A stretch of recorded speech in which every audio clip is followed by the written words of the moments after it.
Good evening, ladies and gentlemen.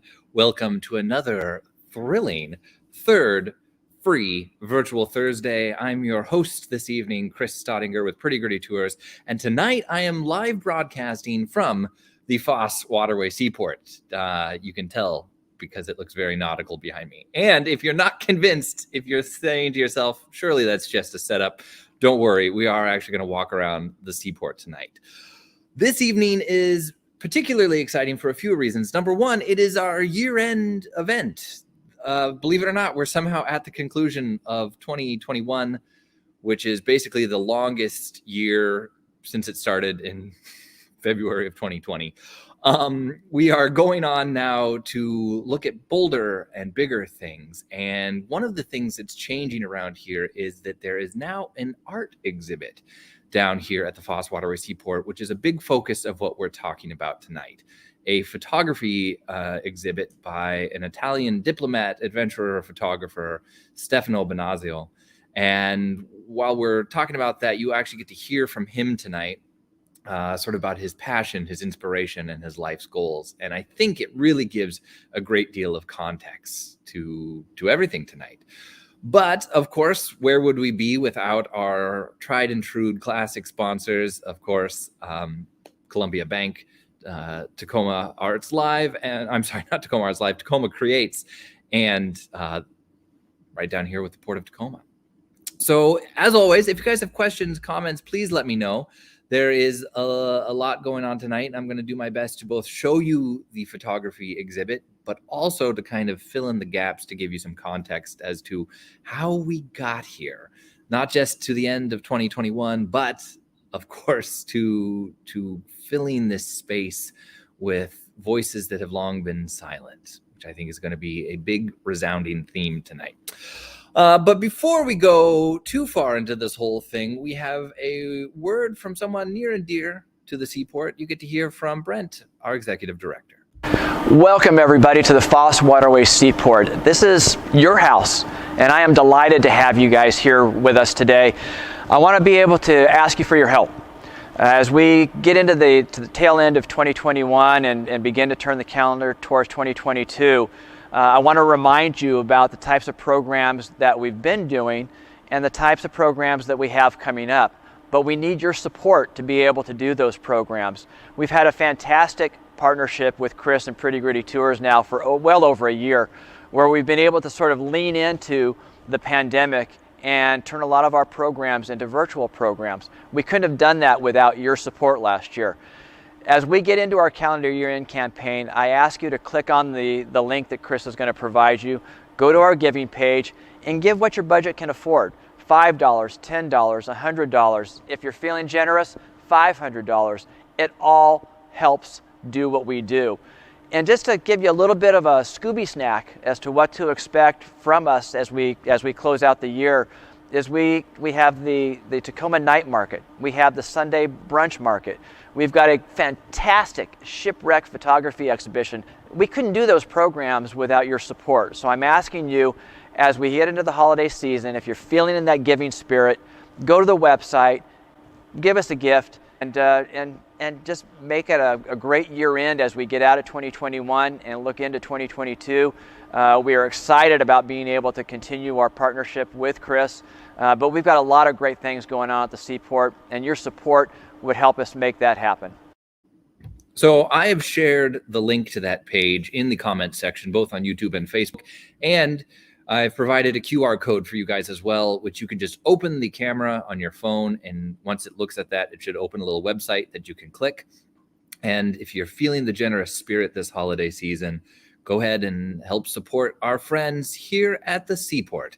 And if you don't get the QR code right now, don't be alarmed. I'll have it up at several more opportunities as we go out this evening. But also, welcome. It's good to see you guys tonight. If you're ready, here's what I'd like to do. I think we're going to go out. I'm going to give you a quick tour of the gallery today so you can kind of see what we're going to be talking about. And then I'm going to let Stefano introduce himself and kind of talk about what he's doing. And then we've got some questions for him that will be answered. And if you have questions along the way, we've encouraged you to ask them in the comment section below down here, and we can relay those to Stefano later. Or if you have questions for me or the Seaport, we're here, we're available tonight, so you can ask. Now, this is going to be the one with some fancy footwork here really quick. I'm going to attempt to switch to my remote camera. Pray for me. Let's see if this works.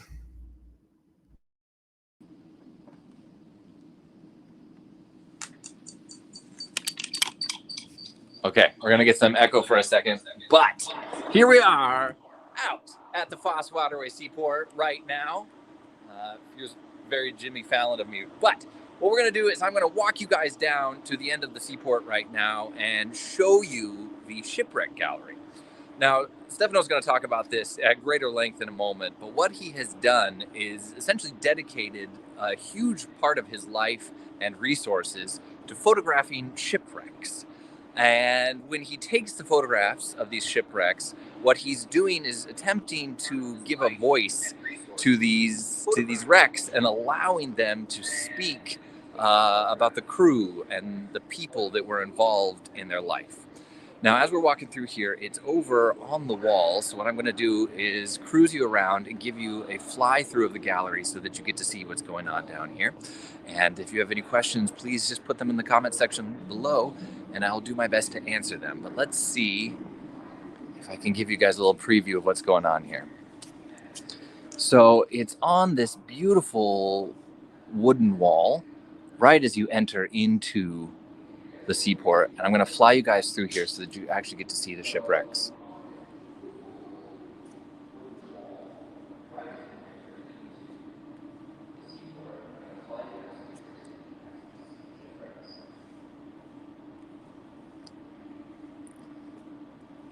Everyone's being very gracious and letting me fly through really awkwardly right now. Now, one of the really nice things about this whole gallery is that it has been furnished with a program. So as you're going through, you get some information about where each shipwreck was photographed.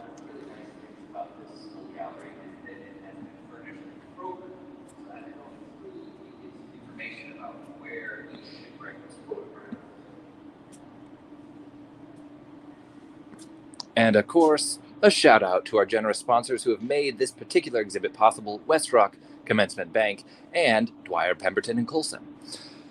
So let's walk back to the main hub right now. There's some good looking guy on TV right now. And I'm going to introduce you to Stefano and let him describe his art process to you and really how he draws inspiration for what he does and where he finds these shipwrecks, because they are global. He has gone from the north to the south, all around the world, looking for different shipwrecks of various sizes, boat wrecks, skiff wrecks, and then like multiple mast shipwrecks that are all beached. These aren't things that he has to dive for. They're ones that have been placed on shore and left to disappear. On my way back, though, I think it's an appropriate time to acknowledge, wow, this museum looks really good. If you haven't been down to the Foss Waterway Seaport recently, well, here's your sign. It's time to come back down and celebrate all that is going on down here. As we've walked through, you've probably seen quite a few handcrafted local boats. This is all part of the legacy and heritage of the area and is a huge sell to the area. All right, I'm going to switch back and see how this goes. There's no guarantee. All right, I think we're back. Hopefully you guys can still hear me. There we go. Let me know if you can see and hear me. And I'll check what the comments say here so we can actually take a look at everyone. Yeah, I see that you guys saw the very strange looking boat out there. So that is part of a new enterprise going on with, I believe, the LeMay Car Museum. And we'll have to get into that a little bit later. But yeah, there is a car in here. You weren't just seeing things. All right, so we're back. Let me introduce you to Stefano, and then he can describe kind of his process and everything to you with his own words. Everybody, my name is Stefano Benazzo. I am Italian. I live in Umbria, 150 kilometers north of Rome. I am 72. I spent most of my professional life working as an Italian diplomat. And then I went on, and when I was no longer working for the government, I was able to travel. And I went to about 20 countries. I photographed about 450 wrecks. My first wreck I photographed in 1969 in Peru. I did 50 personal exhibitions around the world, including in the United States, Canada, and I will not bother you with the list because it's too long. I did books, I published books. The most recent one was published at the beginning of November in France, in French, and it's a series of 46 tales which were told to me by the wrecks while I was shooting them. So it's a bit of a different thing because usually you have men talking about ships. In this case, it's ships, or rather shipwrecks, talking about men who were on board. So you need to do a bit of a jump. It's a dream I had for many years. I'm sure shipwrecks have something to say. They have a lot to say. They told me a lot, and I am just the guy who was on the PC, nothing more. So they talked to me, and I put it in writing. But it's their inspiration, of course. Each one of the wrecks who is talking about what its life has a factual introduction about where the ship was born, where she worked, how long, how she got there. So there is a factual part and an oniric or dream part, but it's real. For me, it's real. I'm very happy that my exhibition will be in Tacoma, Washington, USA. I know from my studies and experience about windjammers and shipping from 1860 to 1930, how important Tacoma was in terms of trade between USA and the rest of the world. So when I received an invitation to Tacoma, I was really excited because for me, it's not a place on the map. It's the place where most ships arrived coming from Australia and from where they departed with lumber and went all over the world. So I have never been to Tacoma myself. I was in British Columbia and Oregon 2 years ago. I'm sorry I cannot be with you tonight and for the opening. When you think of ships or boats who were away for 4 years, 5 years, and did not come back home until they were full of oil, then if you imagine their life, you imagine why I felt so much emotion. The same emotion I felt when I was in Oregon and I saw one of the oldest shipwrecks, which is, by the way, still there and still in water, which is about 120 years old. So there are so many generations of people, of men, of maintenance men, of families. Let's not forget the families, because one tends to think, oh, shipwreck, sailor. No, it's not just a sailor. It's the families who were waiting at home. Sometimes they were waiting in vain. All of those have to be mentioned, and all of those create emotion with me when I hear, I will not say I talk to, when I hear the shipwrecks, because they are the ones who talk and I have only to hear them and to learn from what they say. If with my photos I am able to pass that emotion to a visitor, and without any message, a good picture is not a picture with explanation, maybe just the year and the place, because people might be curious to know if it was shot in the Falkland or Chile, Peru, Canada, Mauritania, Namibia, Greece, Scandinavia, Iceland, wherever. But the picture should be talking by itself. Everybody can shoot shipwrecks. There are 7 billion people. Everyone can shoot a shipwreck if he or she finds one. And there are a lot around the world. But I dare say that not many people, and I am being self-deprecatory here, not many people devote so many years and time and energy and passion to this thing.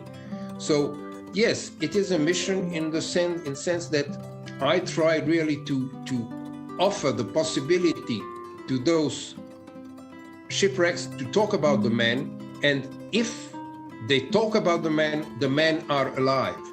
That's the point, because there are a few monuments around the world, some in a lot of them in the USA, in Canada, some in Northern Europe, to sailors, of course, more to military men, but also to civilian sailors. There are a few to survivors in places where there has been a wreck, and so they erected a monument to the survivors or to the dead ones.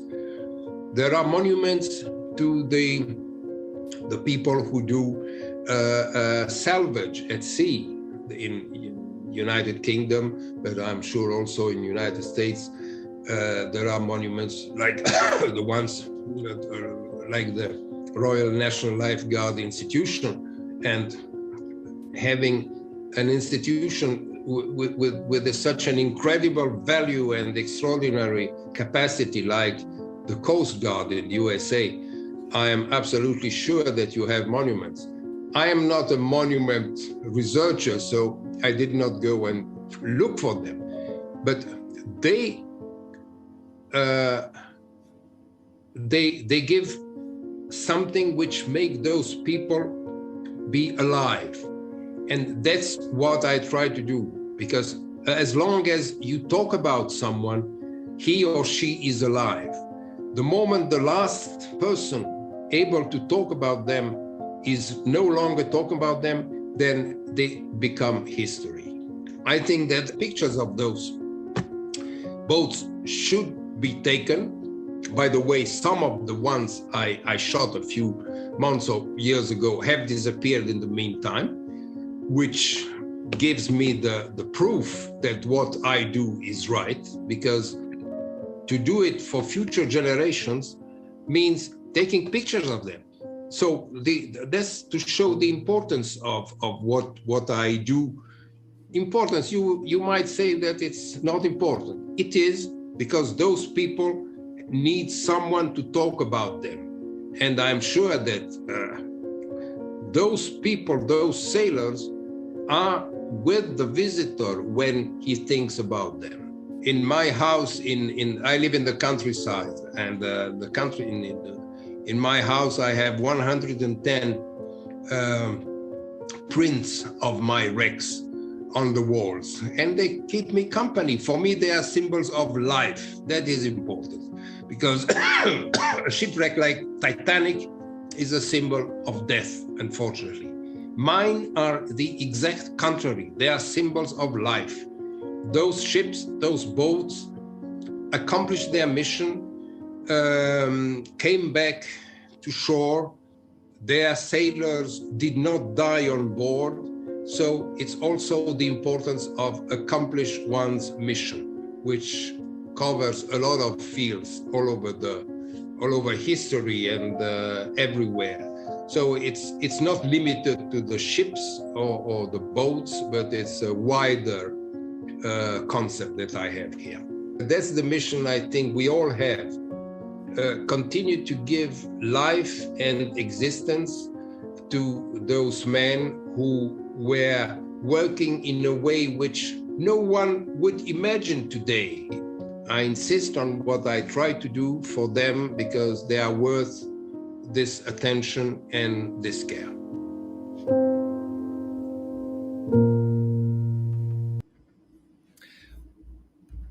Double me. This was such a fascinating project when it first came to me and continues to be now because Stefano has focused on looking at something that everyone was ignoring. And I think when you look at the world today, right, where there's such a disruption in supply chains that becomes such a massive thing, it's the first time that you start to think about just how much of our life, how much of our economy, how much of our day-to-day is driven on the sea.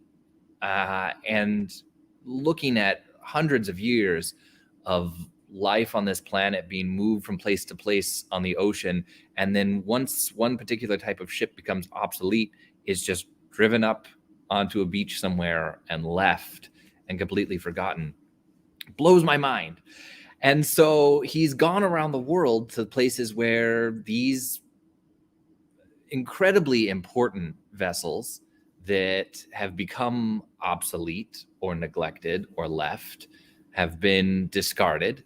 And then, as he said, he listens. He photographs each of them in such a way that it creates the emotion and the experience of that particular vessel, and then tries to share it with his audience. And that was something too that I think was unique about this exhibit and just what is happening at the seaport right now, where there's usually such a factual edge to everything that's done here, sort of filling in the gaps of it, that to have something that's purely driven by creating a feeling or an experience to be shared, and that it's open to interpretation, I thought was fascinating. And you would think it would be somebody else, right? You would expect some sort of lifelong artist, but Stefano is a lifelong diplomat. He has been a high-profile ambassador for Italy to several large countries, the US, Russia, Ukraine, and now he has dedicated his life to his real underlying passion, giving voice to these, I'm not going to say voiceless wrecks, but abandoned wrecks. So I had to ask him, I was like, how do you find yourself doing something like this? When does the hook, when does the bug catch you? And this is what he had to say. Good artist or someone intelligent would give you a perfect answer. I have no answer. I just know that I was walking on a beach with my parents in 1969 in Peru. I saw a wreck with a horrendous stench because in front of it was a dead sea lion. But I felt attracted not by the stench, by the idea of that big ship which was there waiting for nothing. Because, you know, Peru at that time, it was not like India, Pakistan, or Bangladesh, where you have crews ready to jump on a stranded, no, I wouldn't call them stranded, on ships which go ashore full steam to dismantle them. So it was just waiting there for its end and its death. And I felt attracted to that. And then I went down to Chile and Argentina, to the Strait of Magellan and Patagonia. And I noticed that nobody was caring about them. So you have a lot of people caring about ancient monuments and very beautiful things.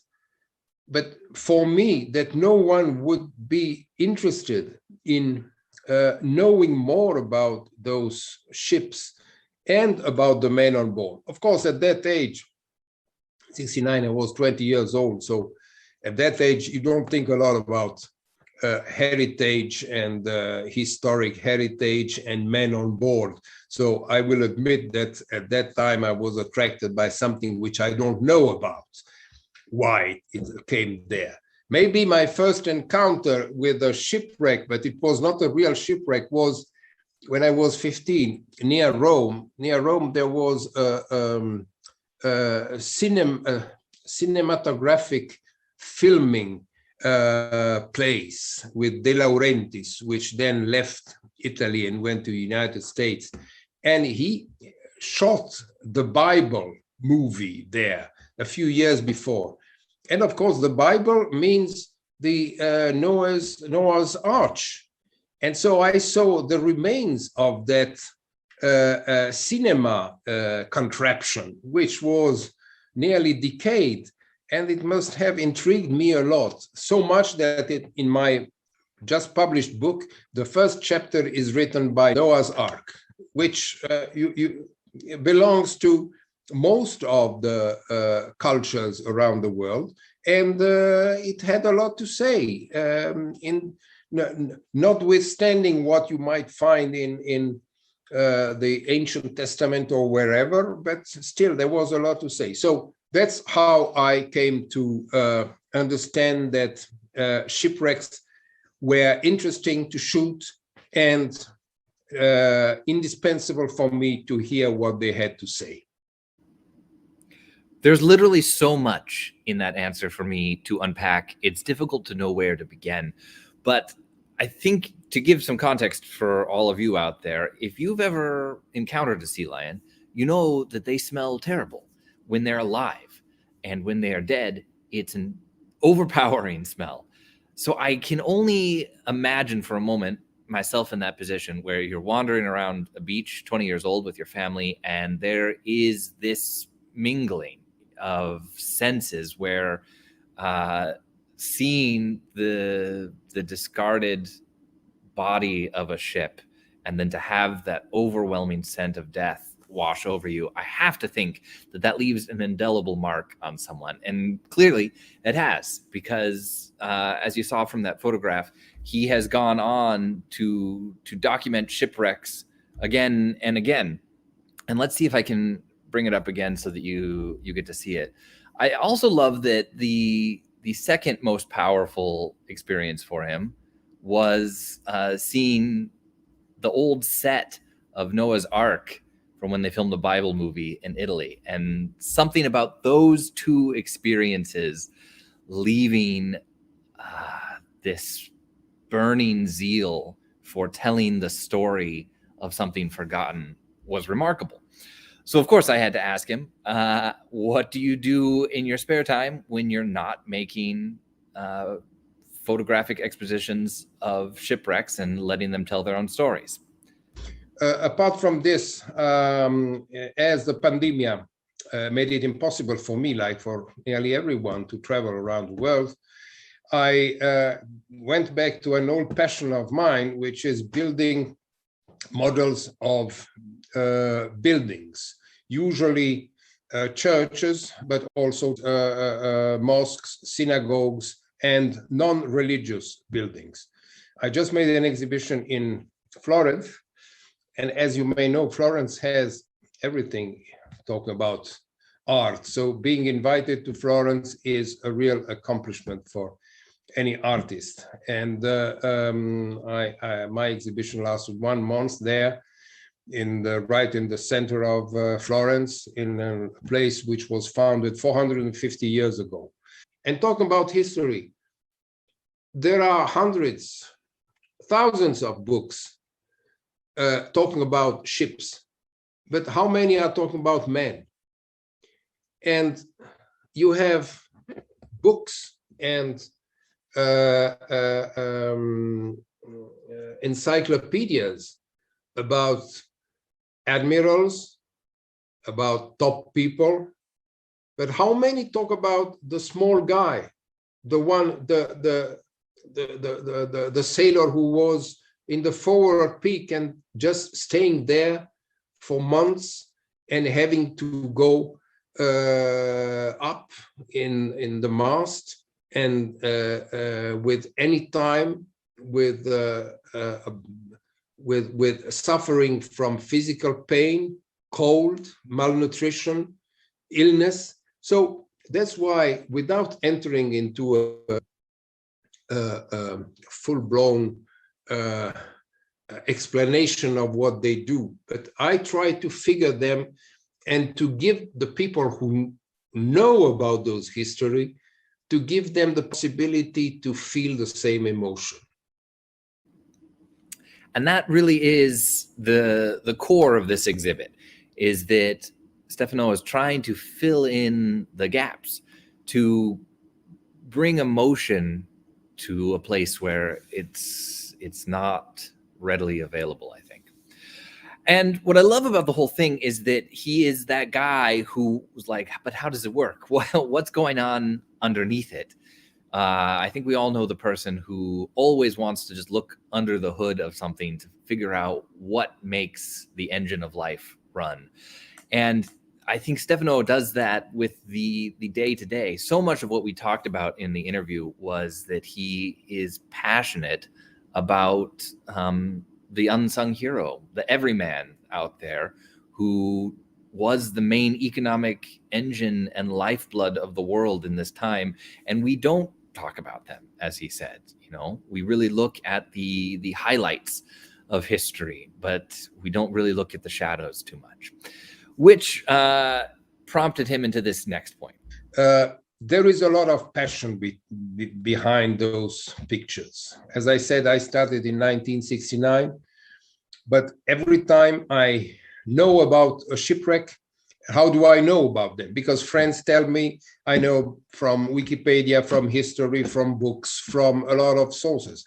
Every time I get near a shipwreck, it's an emotion for me, because it's not just a shipwreck made of wood and metal.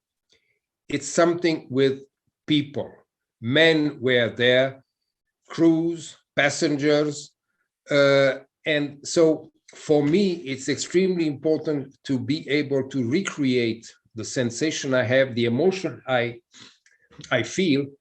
By the way, the same emotion I feel when I build architectural models, because men designed, built, and prayed whatever their monotheistic faith could be in those buildings. So they entrusted their souls to that being who justified construction of a building, in the same way as men entrusted their bodies to those ships. So there is, for me, a very strong relationship between what I do as a builder of architectural models and photographer of shipwrecks. And I think there's a very key point that's revealed there, that the photography exhibit down here at the Seaport today is almost an exhibit on floating ghost towns, right? There's something that draws us to ghost towns and abandoned buildings and forgotten places lost in the mountains. And for some reason, these floating cities, these micro colonies that traverse the globe, have been left on the shore and forgotten. And I don't know if it's because of their remote location or because there's something intrinsically difficult to understand or mysterious about the life of seafaring that prevents people from attaching to them as quickly. But I love that it's been made more accessible here. That prompted me to ask Stefano if he has always been drawn to the sea. And here's what he had to say. I had a dream for many, many years to sail in Southern Atlantic.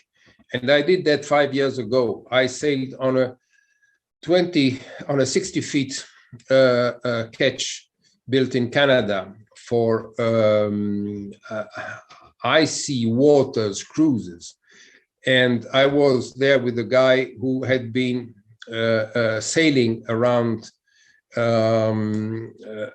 South Georgia and Falkland Islands for about 50 years. So he knew a bit about what it's like sailing there.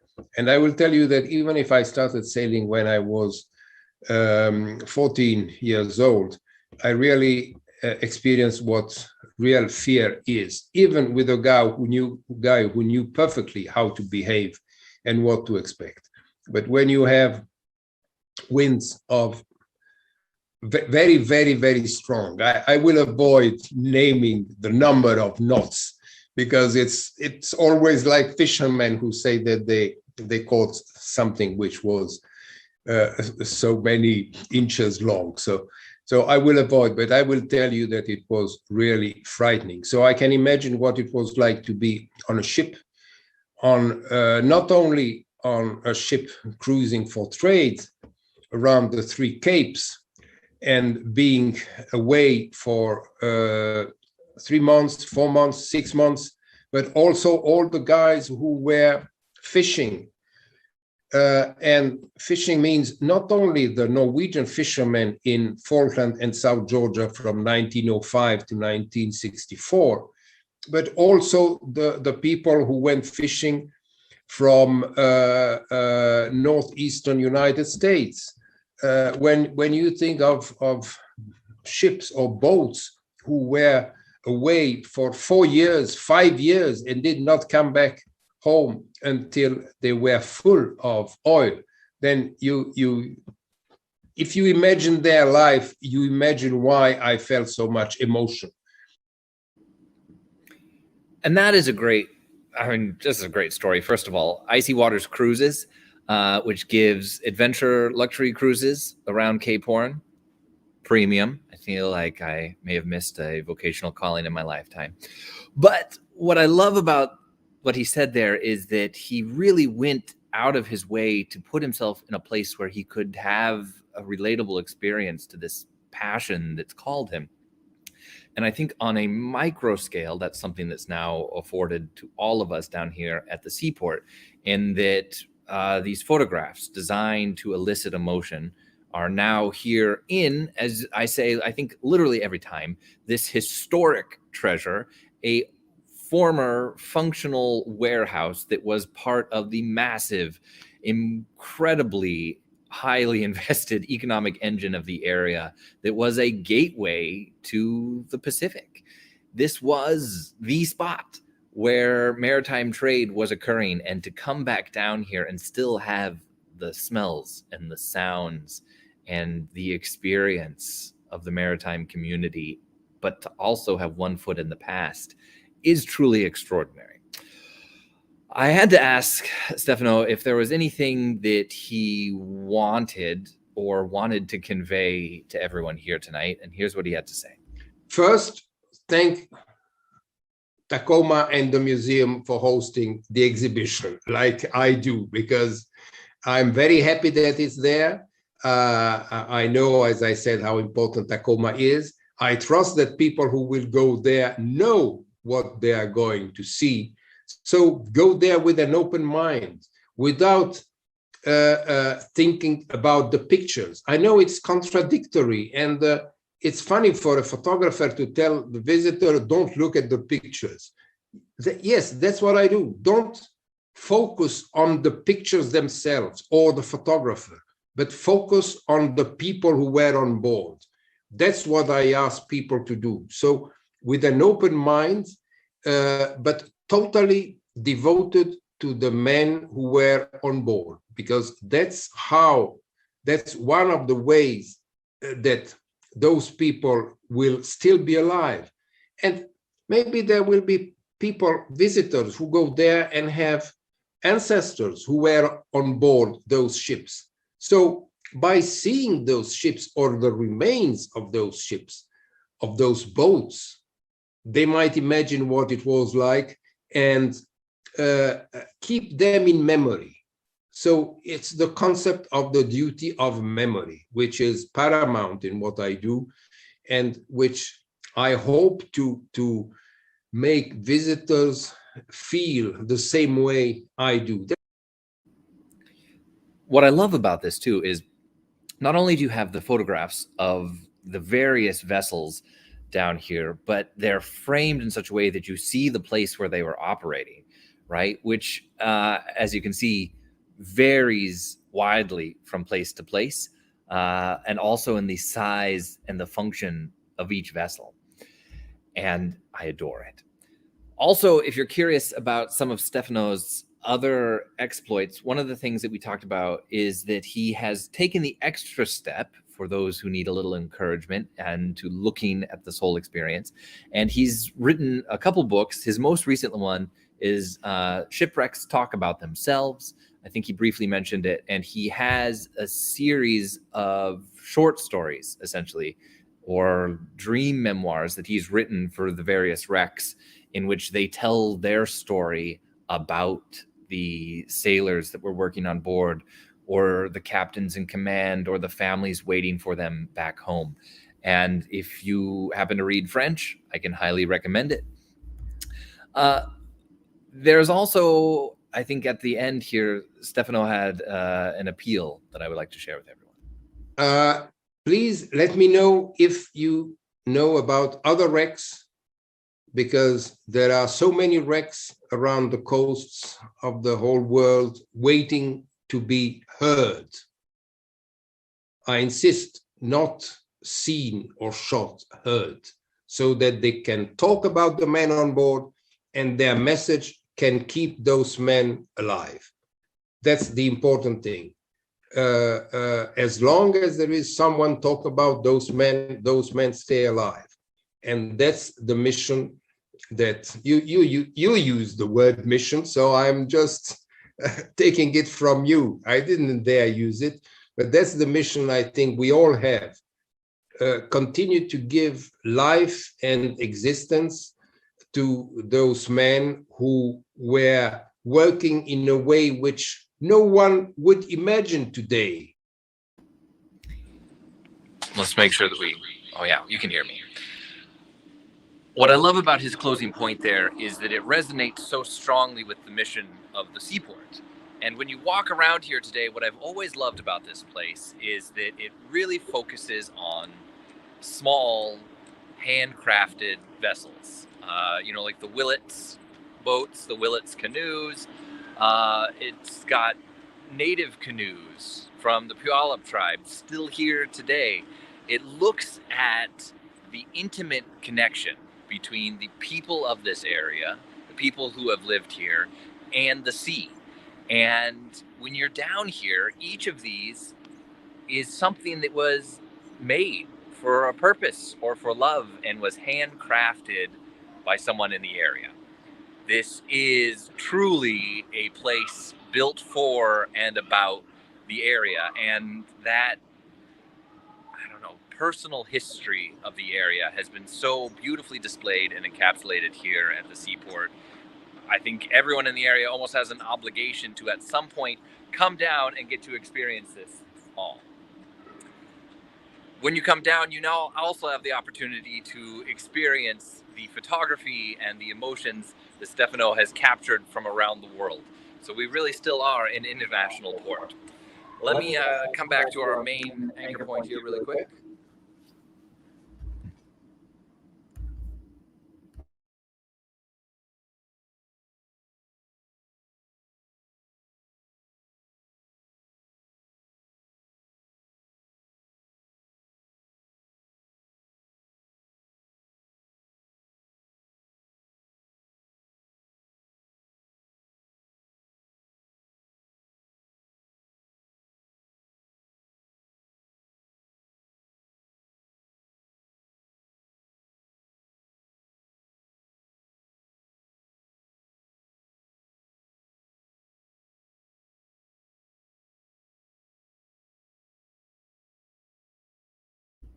Oh, am I back now?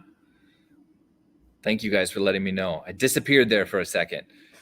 I was saying, you've got a QR code here. This is an opportunity for you to be a part of the seaport history and legacy, to facilitate programs here and to ensure that everything that we've got down here continues to operate. And it's huge. I imagine that most of you out there tonight have been with us throughout the year and got to experience things like rum runners and smugglers, hidden hatches. We've got to talk about the various programs that have gone on here, the trade and the industry, the Port of Tacoma from its humble beginnings to now the 5th largest port in the United States.